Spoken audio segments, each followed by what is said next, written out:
Hello everyone, welcome back. আশা করছি আপনারা ভালো আছেন, সুস্থ আছেন এবং রেগুলারলি ইংরাজি প্র্যাকটিস করছেন। সো আজকে হলো আমাদের অ্যাডভান্স ইংলিশ স্ট্রাকচার ক্লাসের ডে 90। এখনো পর্যন্ত যারা আগের স্ট্রাকচার ক্লাসগুলো দেখেননি অবশ্যই দেখার চেষ্টা করবেন, কারণ প্রতিটা স্ট্রাকচার ক্লাসে আমি আপনাদের সাথে যে সেন্টেন্স স্ট্রাকচারগুলো শেয়ার করেছি সেগুলো কিন্তু আপনাদের ডেইলি লাইফে ইংলিশে কথা বলার ক্ষেত্রে অনেক হেল্প করবে।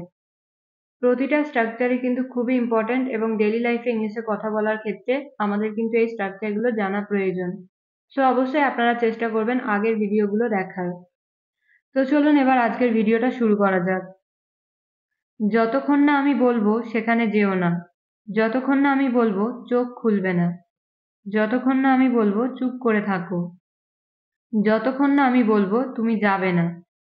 প্রথম স্ট্রাকচারে আমরা শিখবো এই ধরনের বাক্যগুলো ইংলিশে কিভাবে বলতে হয়। এই প্রতিটা বাক্যে আমরা কমন দেখলাম যতক্ষণ না আমি বলবো। যতক্ষণ না আমি বলবো এই কথাটা ইংলিশে বলতে হলে আমাদের বলতে হবে until I tell you. Until I tell you. So এই ধরনের বাক্যগুলো বলতে হলে সেন্টেন্স স্ট্রাকচার হবে, ফার্স্ট আমাদের বলতে হবে সেন্টেন্স এবং শেষে বলতে হবে আনটিল আই টেল ইউ। তো চলুন এবার এই স্ট্রাকচারটা দিয়ে কয়েকটা এক্সাম্পল দেখা যাক, তাহলে ব্যাপারটা আপনাদের কাছে আরো বেশি ক্লিয়ার হয়ে যাবে। সো ফার্স্ট ওয়ান ইজ যতক্ষণ না আমি বলবো সেখানে যেও না। এই বাক্যটার ইংরেজি হবে don't go there until I tell you. Don't go there until I tell you. পরের এক্সাম্পল, যতক্ষণ না আমি বলবো চুপ করে থাকো। Keep quiet until I tell you. Keep quiet until I tell you. যতক্ষণ না আমি বলবো ঘুমাবে না। Don't sleep until I tell you.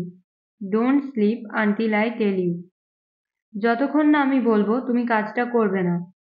এই বাক্যটার ইংরেজি হবে don't do the work until I tell you. Don't do the work until I tell you.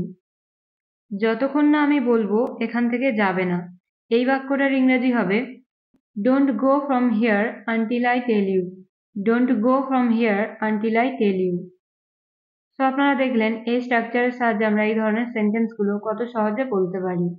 So এই স্ট্রাকচারটা দিয়ে এবার একটা বাক্যের ইংরেজি আপনারা বলবেন। বাক্যটা হলো যতক্ষণ না আমি বলবো চোখ খুলবে না। এই বাক্যটা ইংলিশে আপনারা কিভাবে বলবেন কমেন্টে লিখে জানান। এবার আমরা দেখব 2 নাম্বার স্ট্রাকচার।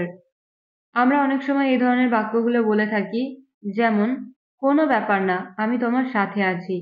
কোনো ব্যাপার না, তুমি এখন যেতে পারো। কোনো ব্যাপার না, সব ঠিক হয়ে যাবে। কোনো ব্যাপার না, আমি ইংরাজি শিখে যাব। সো কোনো ব্যাপার না এই কথাটা ইংলিশে আমাদের বলতে হলে ইউজ করতে হবে নেভার মাইন্ড। নেভার মাইন্ড মানে কোনো ব্যাপার না। সেন্টেন্স স্ট্রাকচার হবে, ফার্স্ট আমরা বলবো নেভার মাইন্ড এবং শেষে বলবো সেন্টেন্স। তো চলুন এবার এই স্ট্রাকচারটা দিয়ে কয়েকটা এক্সাম্পল দেখা যাক। প্রথম এক্সাম্পল হলো কোনো ব্যাপার না, আমি তোমার সাথে আছি। এই বাক্যটার ইংরেজি হলো never mind I am with you. Never mind I am with you. পরের এক্সাম্পল, কোনো ব্যাপার না, তুমি যেতে পারো। Never mind you can go. Never mind you can go. কোনো ব্যাপার না, সব ঠিক হয়ে যাবে। এই বাক্যটার ইংরেজি হবে never mind everything will be fine. Never mind everything will be fine. কোনো ব্যাপার না, তারা আমাদের সাথে আছে। Never mind they are with us. Never mind they are with us. কোনো ব্যাপার না, আমি তোমাকে যেতে দেব। এই বাক্যটার ইংরেজি হবে never mind I will let you go. Never mind I will let you go মানে কোনো ব্যাপার না, আমি তোমাকে যেতে দেব। এবার এই স্ট্রাকচারটা থেকে আপনাদের প্র্যাকটিসের জন্য একটা সেন্টেন্স, কোনো ব্যাপার না, আমি শিখে যাব। এই বাক্যটার ইংরেজি কি হবে আপনারা কমেন্টে লিখে জানান। তো চলুন এবার দেখা যাক 3 নাম্বার স্ট্রাকচার। ভালো হতো যদি তুমি এখানে আসতে। ভালো হতো যদি আমি তাদের বলতাম। ভালো হতো যদি সে আমাকে কল করত। ভালো হতো যদি তুমি সেখানে থাকতে। কখনো কখনো আবার এই ধরনের বাক্যগুলোও আমাদের ডেইলি লাইফে বলার প্রয়োজন হয়। তো চলুন এবার শেখা যাক এই ধরনের বাক্যগুলো ইংলিশে আমরা কিভাবে বলবো। এই প্রতিটা বাক্যে আমরা যে জিনিসটা সেম দেখলাম সেটা হলো ভালো হতো যদি। ভালো হতো যদি এই কথাটা ইংলিশে বলতে হলে আমাদের ইউজ করতে হবে it would have been better if. It would have been better if মানে ভালো হতো যদি। তো এই ধরনের বাক্যগুলো বলতে হলে সেন্টেন্স ফর্মুলা হবে it would have been better if plus subject plus had plus ভার্বের থার্ড ফর্ম। তো চলুন এবার কয়েকটা এক্সাম্পল দেখা যাক, তাহলে আপনারা আরো ভালোভাবে বুঝতে পারবেন। প্রথম এক্সাম্পল হলো ভালো হতো যদি সে এখানে আসতো। এই বাক্যটার ইংরেজি হবে it would have been better if he had come here. It would have been better if he had come here. পরের এক্সাম্পল ভালো হতো যদি আমি তাদের বলতাম। এই বাক্যটার ইংরেজি হবে it would have been better if I had told them. It would have been better if I had told them. পরের এক্সাম্পল ভালো হতো যদি সে আসতো। এই বাক্যটার ইংরেজি হবে it would have been better if he had come. It would have been better if he had come. ভালো হতো যদি তুমি সেখানে থাকতে। It would have been better if you had stayed there. It would have been better if you had stayed there. ভালো হতো যদি বৃষ্টি না হতো। এই বাক্যটার ইংরেজি হবে it would have been better if it had not rain. It would have been better if it had not rain. এবার এই স্ট্রাকচারটা থেকে আপনারা একটা বাক্যের ইংরেজি বলবেন। সো বাক্যটা হলো ভালো হতো যদি সে আমাকে নিমন্ত্রণ করত। এই বাক্যটার ইংরেজি কি হবে আপনারা কমেন্টে জানান। এবার দেখা যাক 4 নাম্বার স্ট্রাকচার। আমরা আমাদের ডেইলি লাইফে এই ধরনের বাক্যগুলো বলে থাকি, যেমন কেমন ধরনের বন্ধু তুমি, কেমন ধরনের ছেলে তুমি, কেমন ধরনের মেয়ে তুমি, রাইট? তো চলুন দেখা যাক এই ধরনের বাক্যগুলো ইংলিশে কিভাবে বলতে হয়। তো যখন আমরা কোনো বাক্যে বলবো যে কেমন ধরনের বন্ধু তুমি, কেমন ধরনের ছেলে তুমি, তো এই যে কেমন ধরনের এই কথাটা ইংলিশে বলতে হলে আমাদের ইউজ করতে হবে what kind of. What kind of মানে কেমন ধরনের। তো চলুন এবার সেন্টেন্স স্ট্রাকচার দেখা যাক। সেন্টেন্স স্ট্রাকচার হবে what kind of plus noun plus are you. এবার আমরা দেখব কয়েকটা এক্সাম্পল। ফার্স্ট ওয়ান ইজ কেমন ধরনের বন্ধু তুমি। এই বাক্যটার ইংরেজি হবে what kind of friend are you. What kind of friend are you. আমরা কিন্তু এই ধরনের বাক্যগুলো অনেক বেশি ব্যবহার করে থাকি, রাইট? ফর এক্সাম্পল কেমন ধরনের ছেলে তুমি। What kind of boy are you. What kind of boy are you. কেমন ধরনের মেয়ে তুমি। What kind of girl are you. What kind of girl are you. কেমন ধরনের ভাই তুমি। What kind of brother are you. What kind of brother are you. এবার একটা বাক্যের ইংরেজি আপনারা বলবেন। বাক্যটা হলো কেমন ধরনের সন্তান তুমি। আশা করছি আপনারা এই বাক্যটার ইংরেজি সবাই বলতে পারবেন, কারণ এই সেন্টেন্স স্ট্রাকচারটা কিন্তু ছিল খুবই সহজ। আর এই বাক্যটার ইংরেজি কিন্তু যে কেউ বলতে পারবে, রাইট? সো ঝটপট কমেন্টে লিখে জানান যে এই বাক্যটা আপনারা ইংলিশে কিভাবে বলবেন। সো এবার দেখা যাক নেক্সট স্ট্রাকচার। যে কোনো প্রকারে আমি সেখানে যাব। যে কোনো প্রকারে তোমাকে কাজটা করতে হবে। যে কোনো প্রকারে আমাকে যেতে হয়েছিল। যে কোনো প্রকারে তাকে রাজি করিয়েছি। তো এই প্রতিটা বাক্যে যে জিনিসটা আমরা সেম দেখতে পেলাম সেটা হলো যে কোনো প্রকারে, বা আমরা বলতে পারি যে কোনো উপায়ে বা যে কোনো ভাবে। তো এই কথাটা ইংলিশে বলতে হলে আমাদের ইউজ করতে হবে সামহাউ। সামহাউ মানে যে কোনো প্রকারে।